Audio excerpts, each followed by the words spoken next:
12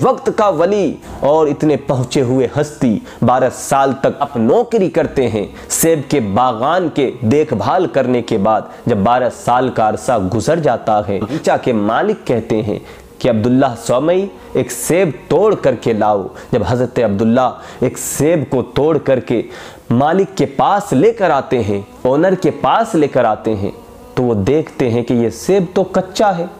جس طرح سے ایک سیب درخت میں جب لگا ہوا ہوتا ہے اور جب پک جاتا ہے اسے ہی توڑا جاتا ہے، حضرت عبداللہ سومئی سے کہتے ہیں کہ تمہیں 12 سال ہو گیا باغیچہ میں کام کرتے ہوئے، آج تک یہ پتہ نہ کر پائے کہ یہ سیب پکا کون سا ہے، کچا کون سا ہے، تیار کون سا سیب ہو گیا ہے، اسے توڑنا چاہیے۔ حضرت عبداللہ سومئی کے الفاظ پہ قربان جائیں مسلمانوں، کہتے ہیں کہ میں خدا کی قسم اٹھا کے کہتا ہوں کہ ایک سیب کے بدل معافی میں 12 سال تک آپ کے یہاں نوکری کر رہا ہوں، آج تک میں نے صرف سیب کے درخت کے دیکھ بھال کیے 12 سال ہو گئے، میں نے سیب کی طرف ایک نظر بھی نہیں دیکھا۔ پھر آپ کہتے ہیں صاحب نظر سے کہ اب مجھے معافی مل جائے گی؟ وہ صاحب نظر کہتے ہیں بس ایک بات مان لو، معافی مل جائے گی۔ حضرت عبداللہ سومئی کہتے ہیں کہ فرمائیے۔ باغیچہ کے مالک کہتے ہیں میری ایک بیٹی ہے، وہ آنکھوں سے اندھی ہے، کان سے بہری ہے، زبان سے گنگی ہے، پیر سے چل نہیں سکتی ہے، اپاہج ہے، اس سے آپ کو نکاح کرنا ہوگا۔ عزیزان گرامی وقار، دل پہ ہاتھ رکھیں اور سوچئے، ذرا غور تو کیجئے کہ شادی نکاح کرنا زندگی کا کتنا اہم مرحلہ ہوتا ہے۔ حضرت غوث پاک کے والد گرامی کہتے ہیں پھر مجھے معافی مل جائے گی؟ صاحب نظر کہتے ہیں ہاں پھر معافی مل جائے گی۔ کہتے ہیں ٹھیک ہے، مجھے منظور ہے، نکاح ہو گئی۔ جب رات میں روم میں جانے کا وقت آیا، جب آپ جاتے ہیں کمرے کے اندر، تو اندر سے ایک صحیح سلامت خاتون کے الفاظ آتے ہیں، آواز آتی ہے السلام علیکم ورحمۃ اللہ وبرکاتہ۔ حضرت عبداللہ سومئی دوڑ لگاتے ہیں اور بھاگتے ہیں صاحب نظر کے دروازے پہ۔ جب آپ پہنچتے ہیں آپ کا سر دروازے سے لگتا ہے، صاحب نظر نکلتے ہیں، کیا بات ہے؟ حضرت عبداللہ سومئی کہتے ہیں کہ مجھ سے ایسا نہ ہو، غلطی ہو گئی، آپ نے تو کہا تھا جس سے نکاح کرنی ہے، آپ کی جو دختر ہے وہ منہ سے بول نہیں سکتی ہے، لیکن یہ تو صحیح سلامت کوئی خاتون ہے۔ حضرت عبداللہ سومئی نے جب یہ کہا تو صاحب نظر نے کہا کہ وہ جو صحیح سلامت خاتون ہے روم کے اندر، وہی تمہاری بیوی ہے، وہی تمہاری زوجہ ہے۔ میں نے آنکھوں سے اندھی ہے اس لیے کہا تھا، آج تک وہ کسی غیر محرم مرد کو دیکھے نہیں اپنے آنکھ سے۔ میں نے کان سے بہری اس لیے کہا تھا کہ آج تک وہ کسی غیر محرم کے آواز کو اپنے کان تک نہیں آنے دی۔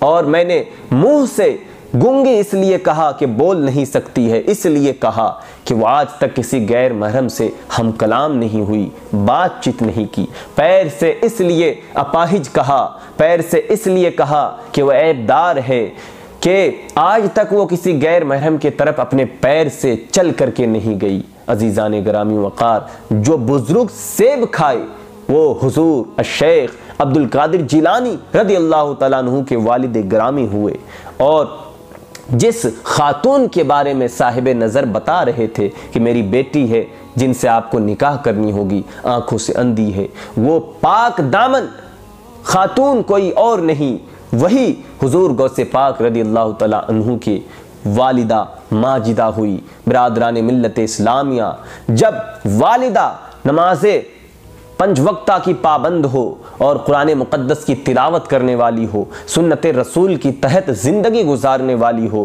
تو پھر بیٹا غوث اعظم ہی ہوتا ہے۔ جب والدہ کام بھی کر رہی ہو اور قرآن مقدس کی تلاوت کر رہی ہو تو پھر بیٹا حضرت خواجہ قطب الدین بختیار کاکی رحمۃ اللہ تعالی علیہ ہوتے ہیں۔